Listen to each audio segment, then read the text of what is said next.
Hey everybody, welcome to our life energy update.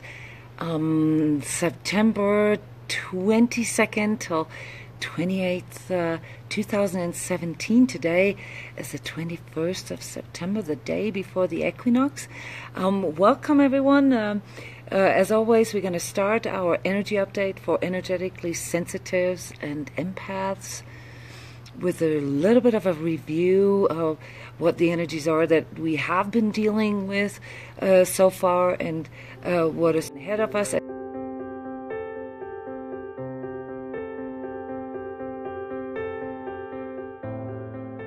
As all of you know, the way I create these energy updates is based on the work here at transCODES with hundreds of energetically sensitives and empaths. The location I'm filming this from here is from Evergreen, Colorado, Highland Haven, a workshop, integrate faster vibratory levels into our physical and learn how to deal with our energetic sensitivity. So if you see people walking by here, those are all participants of our workshop, and there's a lot going on. Yesterday we spent all day learning about physical integration and how we can deal with these faster energies that most of us are feeling and some of the physical symptoms. So the energies are really intense, and the energetic barometer in the last couple of weeks was on red, and it still is for this week. So we really expect some intense energies. Like the last 2 days were really intense for energetically sensitives. Maybe not so much in regards to pain. Perhaps you had a little bit of neck pain and throat. We're dealing with a lot of fifth chakra issues right now because we have to kind of learn to go into expression, into the right expression, into the healthy expression, and part of the what leads to the energetic conditions to be on red here on this this energy gouge is that a lot of people have this fear-based energy around them and absorb a lot of this, have been absorbing a lot of this over the last couple of weeks. And so there's the tendency for verbal abuse right now, for verbal wrath, for saying really bad things and catching yourself sort of being very judgmental and sort of unforgiving with others.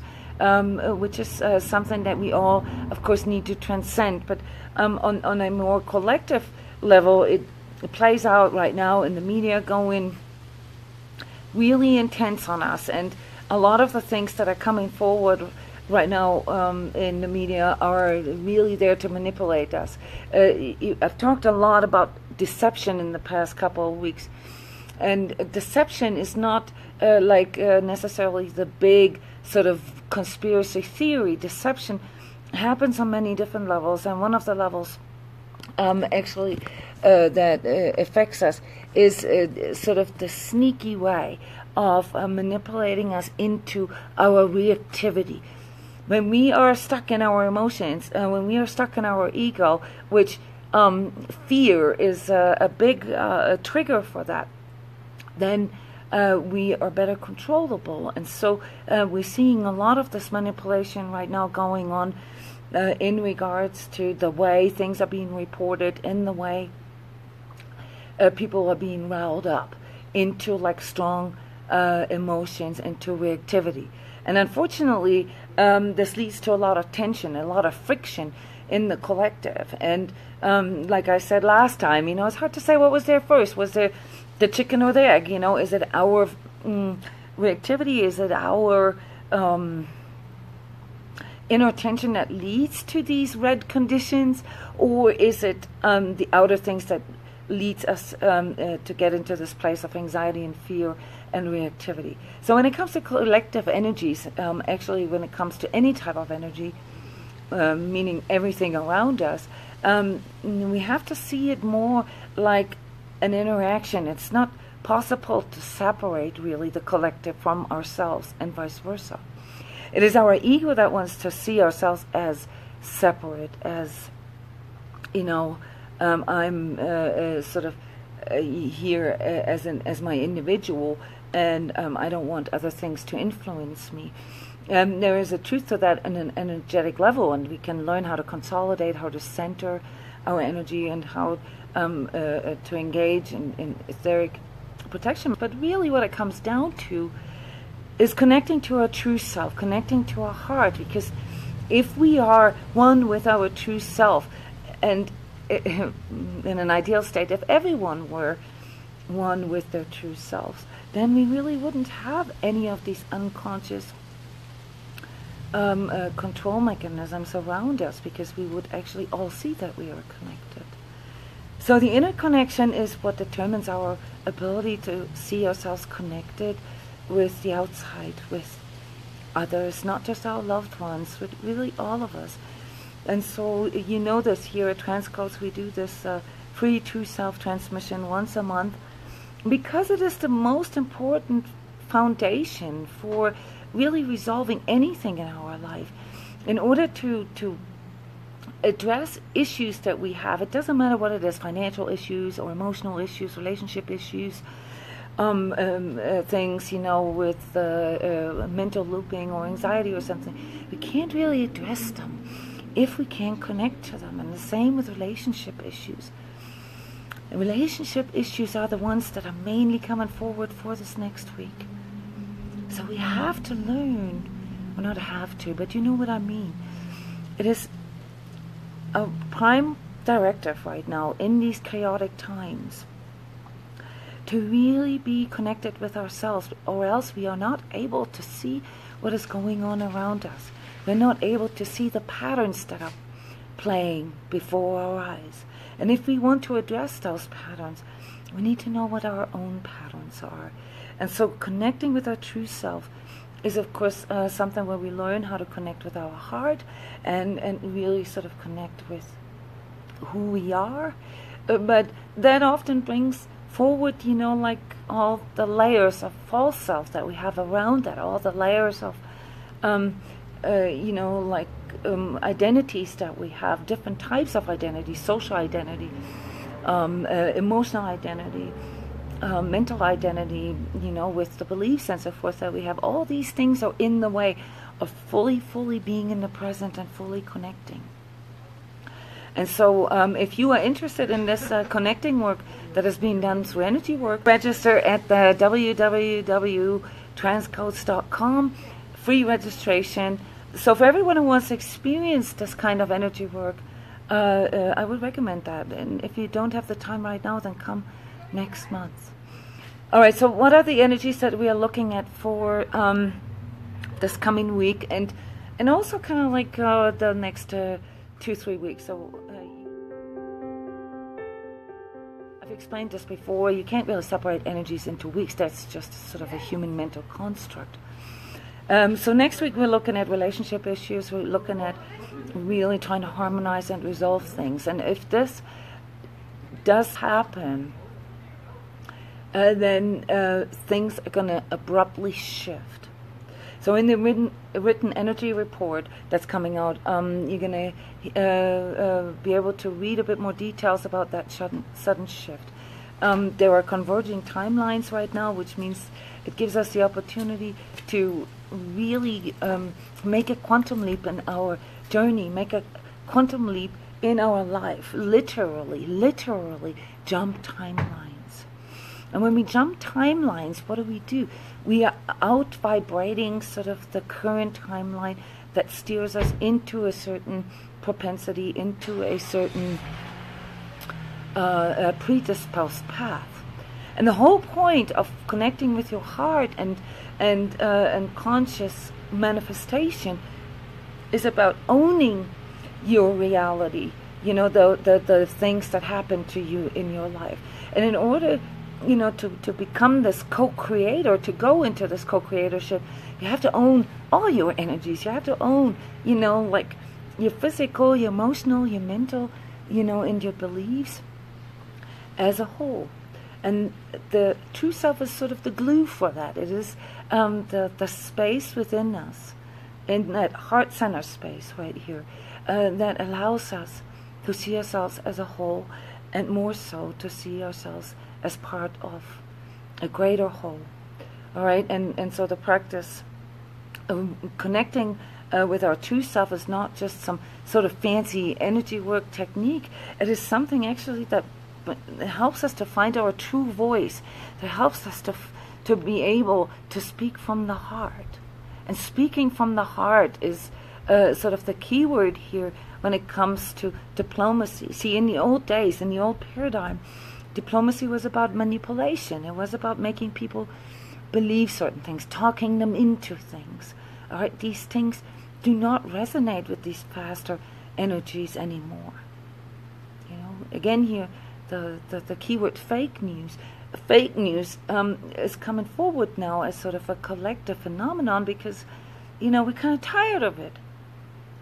And when you get to that place that you're really tired of the old pattern, of the old paradigm, be it in your relationship, at your job, you know, the way your finances go, the way your kids disrespect you, you know, then it's the time to make change. And make change is something that happens in corrective times. So corrective times like this, corrective energies that are coming in through you know, this whole sort of constellation in the collective, also with planetary constellations. Doesn't really matter what caused what. Remember, I don't like going into this because it's new moon, it's that. No, but there is, of course, an influence to that. And even if it's just because everybody's believing that new moon brings in new energy, okay? So let's just assume that is the case. Change brings the opportunity to grow. And if you want to really take advantage of that opportunity in corrective times, and they will still be almost actually increasing over this week and the next 2-3 weeks. So if you want to take advantage of that, you're going to have to really accept that you can't control the future as a whole, but that you can allow yourself to be in the moment. Because the moment is what aligns you to your future. And when you can be present in your moment, that's when you can become an active participant in the manifestation of your future.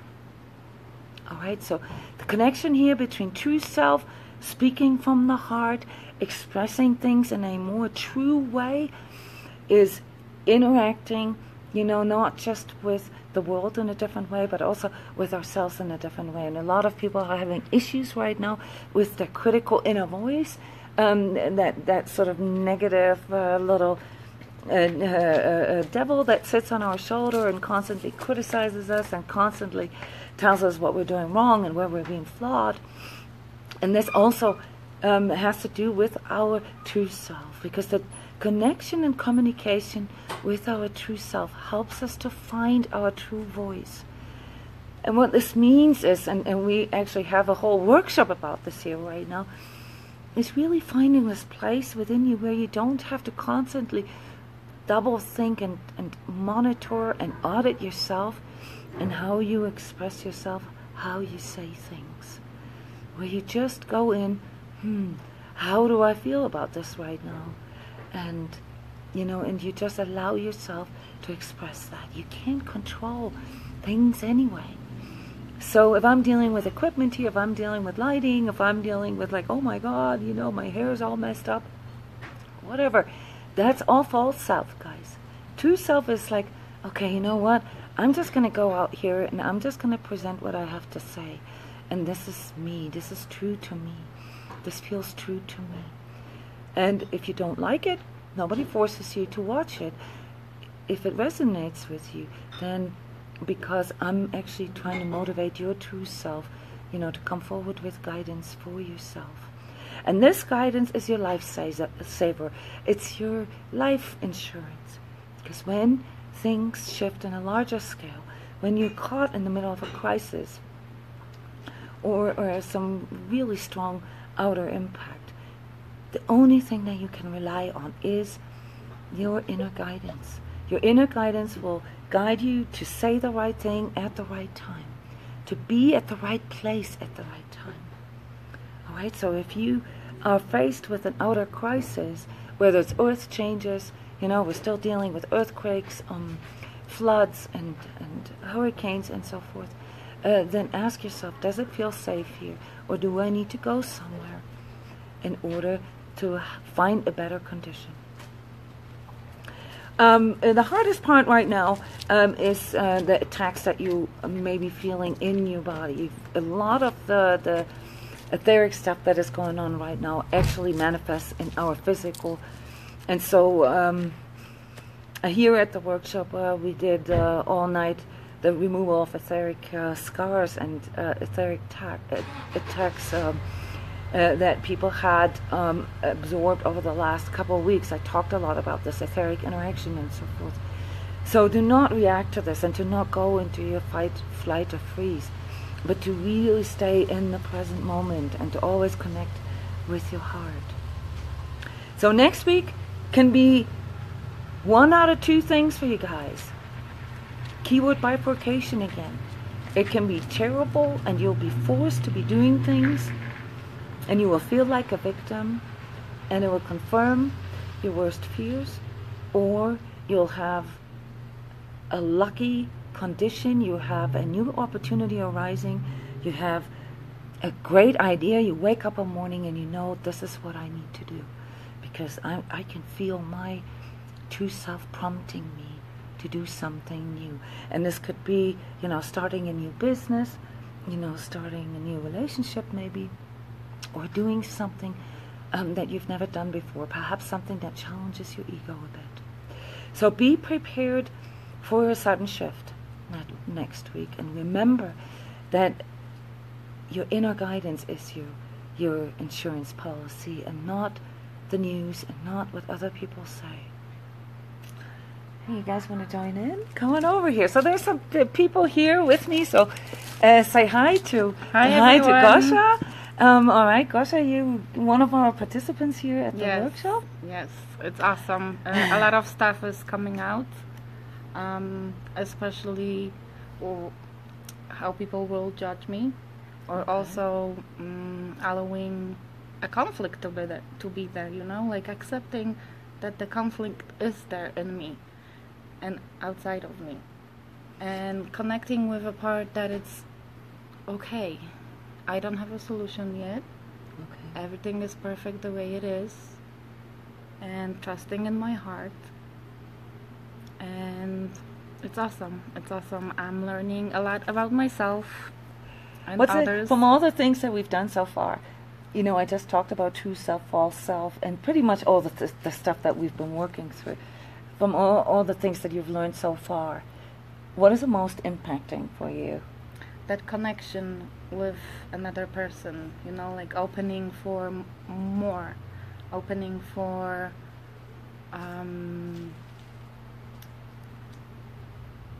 allowing things to come, and being with others, and seeing that we're going through similar things. And sometimes I think it's just me going through some personal stuff, and after some deep sharings, I see that people have similar fears.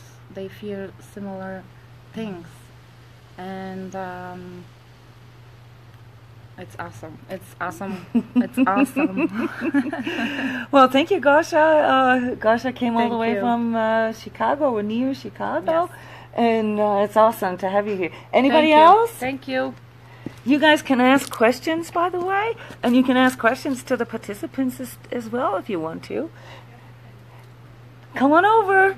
We got spectators here, so we got 10 more minutes before we got to go. So the energy update for next week was about true self, false self, inner guidance, and really listening to, the right input and the courage to follow through on that. Okay. So this is Margie. Hi. So. From everything that we've worked through here today, which is very much in line, with what I was talking about. Yeah. Who's the most impacting for you so far? Definitely connecting and being aware of where everything is felt in your body and being able to make choices from that and understanding where that comes from, right? Yeah. Our true self and not the beliefs that we've been taught or the programming, for sure. and how they manifest in our body. And then that is also a very practical thing, yes, right? very practical. I mean, in Margie- day-to-day life, yeah. So it can show up not only in your physical body, but also just in our interactions with people, as we engage, and our responses in that. And when we're coming from this place, there's an expansiveness that gives us choice and non-reaction, right? And yesterday we did, yesterday's theme was physical integration. We talked a lot about allowing ourselves to feel things in our body. And one of the big issues that energetically sensitive people have is that most of the sensations feel negative. You know, they feel like impacting, oh my God, I can't really, feel my body, or it's so heavy I don't want to feel it, or I'm out of energy, or I can't sleep. You're a health coach and personal trainer, and you do a lot of projects on your own in your energy work. Or what do you recommend people when this sudden shift forces them, to respond? What do you recommend, sort of from a physical integration standpoint? So obviously, depending on where I'm at. So if I'm in my studio, sometimes I'll do, if I start feeling that coming on, we'll do something silly like a somersault or something, right? Just to shift somersault. it. And Oh, that's cool. Yeah, right, something like that. But if I'm outside, or I'll just do a quick grounding technique and go outside, sit by a tree for a second. Sometimes just as simple as putting my hand on my heart, right? Okay. Like just to, depending on the situation. Especially when you're with other clients, right? Where you can't really do what you want. You have to kind of get through it. This is a big reminder, right? And for all of us in that deep, and I feel the energy going into the earth, and just allow that. And it really takes a second sometimes. Oh, that's right? cool. Yeah. Well, that's cool to hear this from someone who does this as a profession. Yeah, and does it all the time. So is there anything you feel about collective energies right now, or what people report to you, or anything that you want to give here our viewers as a tip for dealing with the stuff right now? A lot, because of a lot of the fear and projection that's out there, I'm feeling a lot, and I get a lot of people sharing a lot of the stuff through their hips, stomach issues, gallbladder, even constipation, actually. Yeah. And a lot of head pressure. So really, like simple techniques would be really connecting, and knowing that not all of that is your own. Right? That's a collective being projected at you, and trying not to engage in that. Right? Not to resist not either, to right? resist either, yeah. Yes. Just understanding that it's there, and that we have it all in here, not to connect to it, right? So if you've ever looked for a personal trainer who also does energy work, and who can connect this with nutrition and energy work and sort of holistic exercises, Margie, where can people find you? Wholebeing.com. Wholebeing.com. All right. Well, thank you so much. Jona. Anybody else? No. People shaking their heads. That's all right. All right. We got to get ready for our True Self session. So sorry, there's no answers, but we're a little short today. And if you want to follow up a little bit on what we're doing here, go to the transCODES Twitter account, or go to our forum on our website. There's a big button. Go to forum, and you can see pictures, and you can tune in to the energy that we've been building here in Colorado. So I wish you guys all the best for next week. Remember not to jump on your partner if he provokes you or she provokes you, okay? Verbal wrath is something that we need to work with a little bit, okay? So just try to use friendlier words, just a little softer than you normally would. That will help you to connect within. All right. Thank you, everybody. Have a wonderful week and great weekend. Bye-bye.